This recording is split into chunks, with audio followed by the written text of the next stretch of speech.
po mga idol, ayan na po yung setup. Pinapasadahan na po natin ng pinong-pino. Kunti lang ang inalis natin sa cylinder. Ayan po. Ayan po, dito sa portion na to, hindi pa siya natatatas. Ayan. Doon sa portion na yon, natatas na po.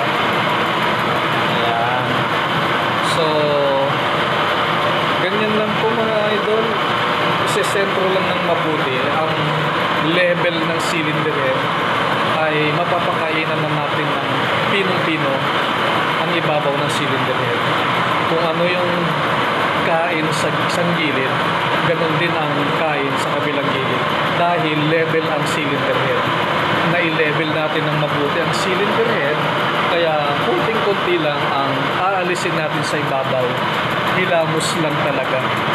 Ayan po, napakaliit ng mga biruta dahil pinong-pino lang ang nakakagat niya para kunting-kunti lang yung maaalis sa ibabaw ng cylinder head. Ayan po, malapit na po siyang matapos. Ayan po, ayan, kunting-kunti na lang ay tapos na po ang cylinder head.